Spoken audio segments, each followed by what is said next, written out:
మీ business ఏదైనా మీ ఊర్లో promotion చేయాలంటే అది సుమన్ టీవీతోనే సాధ్యం. ఇప్పుడే సంప్రదించండి.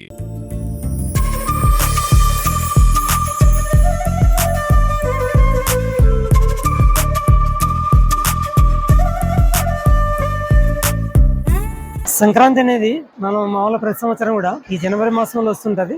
వాస్తవంగా సంక్రాంతి అంటే ఒక కొత్త వెలుగు అనేది. ఎందుకంటే సంక్రాంతి అనేది దక్షిణాయనం ముగిసిన తర్వాత ఉత్తరాయణం ప్రారంభ సందర్భంలో వస్తుంది కాబట్టి దానికి అంత ప్రాధాన్యత ఉంది. అదేవిధంగా మనందరికీ తెలుసు, సూర్య భగవానుడు సంక్రాంతి నుంచి తన కొత్త వెలుగులు అంటే చిమ్ముకుంటూ కూడా మనకు కొత్త జీవితాలను కూడా ప్రసాదిస్తాడు. మనందరికీ తెలుసు పురాణాల్లో కూడా, ఎందుకంటే సంక్రాంతి రోజున ఈ ముగ్గులు వేయడం కానీ, గొబ్బెమ్మలు కానీ, తర్వాత పిల్లలకి ఆ రేగిపళ్ళు వేయడం కానీ, ఇవన్నీ కూడా రాబోయే రోజుల్లో అంటే మన సంసారాలు కానీ మన సమాజం కూడా అంటే సుఖశాంతులతో ఉండాలని దానికోసం ఇవన్నీ కూడా సంకేతాలుగా మనం చెప్పుకుంటాం. అట్లాగే దేవతలకు కూడా ఈ యొక్క దక్షిణాయనం అనేది ఒక రాత్రి లాంటిది, అట్లాగే ఉత్తరాయణం పగలు లాంటిది. కాబట్టి వాళ్ళు సంక్రాంతికి దేవతలు మేలుకుంటారు కాబట్టి మనం సంక్రాంతి రోజున ఈ విధంగా ఉత్సవాలు చేసుకుంటూ రాబోయే రోజుల్లో మనం అందరూ కూడా అంటే బాగా ఉండాలని కోరుకుంటూ ఈ యొక్క పండుగను మనం జరుపుకుంటున్నాం. కాబట్టి ఇక్కడ కూడా గోపీకృష్ణ స్కూల్లో ఎందుకంటే ఈ యొక్క మంచి వాతావరణంలో, ఎందుకంటే సమాజంలో ఈ యొక్క పండుగల యొక్క ఉద్దేశం కానీ దాని యొక్క అనుభవం కానీ వాళ్ళందరూ కూడా పాలు పంచుకోవడానికి అవకాశం ఉంటుంది. అంటే మన ఇళ్లలో కాకుండా ఇక్కడ అందరూ కూడా ఒక చోట చేరి ఈ విధంగా చేసుకోవడం అనేది ఒక మంచి పరిణామం. దానికి అంటే ఈ విధంగా ఈ యొక్క మంచి వాతావరణం నిర్మాణం చేసిన గోపీకృష్ణ సంస్థలకు అట్లాగే ప్రత్యేకించి ప్రదీప్ రెడ్డికి ధన్యవాదాలు తెలియజేస్తున్నాను. నమస్తే.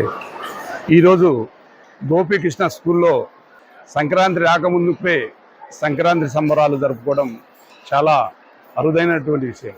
ఎందుకంటే గోపీకృష్ణ స్కూల్ అంటేనే రమణారెడ్డి అంటేనే గోపీకృష్ణ స్కూలు. గోపీకృష్ణ రమణారెడ్డి అనే పేరు తెచ్చుకొని ఎందరికో వేల మందికి చిన్నారులకు చదువు చెప్పించి ఎందరికో దాన ధర్మాలు చేసినటువంటి ఘనత మా సోదరులు రమణారెడ్డికి చెందుతుందని చెప్పి తెలియజేస్తున్నాను.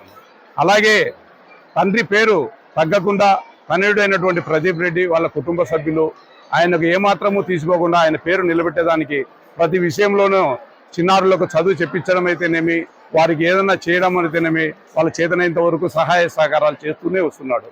కావున మాకు ఇంకొక విషయం, ఒక కంట కన్నీరు ఒక కంట ఆనంద బాష్పాలుగా ఉన్నాయి. ఎందుకంటే ఈ స్కూల్లో అడుగు పెడతానే అన్న ఉంటేనే ఎప్పుడు మేమిద్దరం కలిసి ఉంటానే వాళ్ళం.